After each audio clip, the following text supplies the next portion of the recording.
এই পৃথিবী থেকে চলে যেতেই হবে। 12 বছর বয়সে মা হারিয়েছি, বহুত কষ্টের মানুষ হয়েছে। আপনারা অনেক বক্তব্য শুনছেন, আমি বক্তব্য বলতে আজকে না, মঞ্চে আমার আপনার কথা বলবো। শুধু আজকে এতটুকু বলবো, এই বাড়িটায় জানাজা আনার জন্য একটাই উদ্দেশ্য, যেটা আপনার জীবনের উপকারে আসবে। এই বাড়িটা আমি কিনতে চাই না, আমার আব্বা জোর করে বাড়ি গেছে।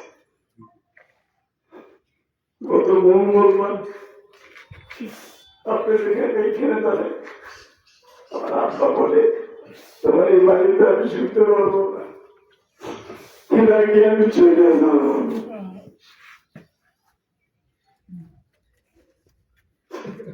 আমি বলছিলাম তোর আমি বাড়ি করছি কেন,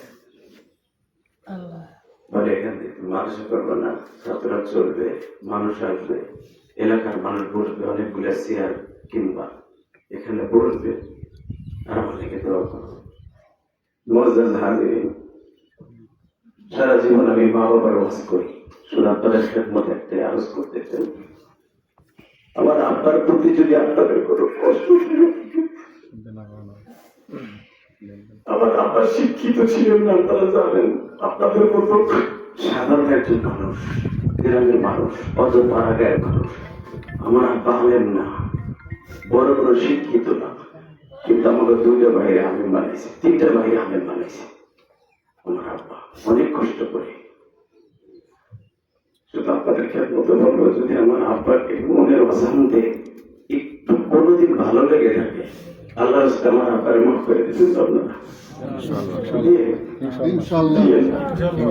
আমার আব্বাকে যেন আল্লাহ মাফ করে দেন, আপনারা মাফ করে দেন। আর একটা কথা, আমার আব্বা কবরে যে শান্তি পাবে না যদি আমার আব্বা ঋণী থাকে। যদি আপনার কাও আমার আব্বার কাছে 5টা টাকাও পান, 1টা টাকাও পান, আমি তার পরিচয় টুকের সন্তান হিসেবে আমার সাথে যোগাযোগ করেন। আমার অন্য ভাইয়া কি করবে আমি জানি না। আমি আপনার যত আপনি টাকা পাবেন বা আপনি আমার আব্বার কাছে আমার সাথে যোগাযোগ করবেন, আমি অল্প সময়ের ভিতরে ইনশাল্লাহ আমি পরিশোধ করে দেব। আর আমার আব্বা যদি আমার আব্বা কারোর কাছে পায়, আমার আব্বা আপনাদের কারোর কাছে আমি চাই না। শুধু আপনি মনে মনে বলে যাবেন, জেহাদি সাহেব, জেহাদি ভাই, তোমার আব্বা আমার কাছে এই টাকাটা পাইতো, আমি নিব না। আপনি আমার আব্বার দেওয়ার জন্য ওটাকে ফেরত দিব, কিন্তু আমার আব্বার কাছে যদি আপনি পান, আমি তার সন্তান হিসাবে আমার আব্বার ঋণ আমি শোধ করবো। কিন্তু আমার আব্বা যদি আপনাদের কাছে পেয়ে থাকে, এটা দিতে হবে।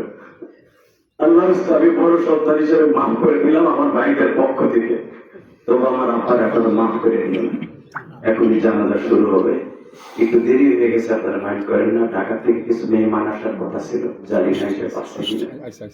যদি এসে থাকে মাফ করে দিলেন আমাদের। আর আমি এখানে জানাজা আনার পিছনে একটা মাত্র কারণ, আপনাকে বাড়ি দেখার জন্য। আল্লাহর কসম, আল্লাহর জাতের কসম। আমার আব্বা কত মঙ্গলবার বলছিল, তোমার এই বাড়িতে আমি শুইতে পারবো না।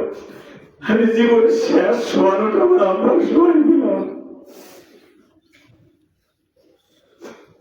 আল্লাহ যেন আমার আব্বার কবরটা জান্নাতের টুকরা বানায় দেয়। আল্লাহ যেন আমার আব্বার কবরটা জান্নাতের টুকরা বানায় দেয়। আব্বাদের যেন আল্লাহ কবরের সওয়ালটা আসান করে দেয়। আমার আব্বার কবরের সওয়ালটা আসান করে দেয়। আমিন। সবাই ভালো থাকবেন, সুস্থ থাকবেন, 5 ওয়াক্ত নামাজ পড়বেন, বেশি বেশি দিনের দাওয়াতের কাজ করবেন ইনশাআল্লাহ। দাঁড়ায় কথা সোজা করেন। জানাজা নামাজ ফরজ কিফায়া।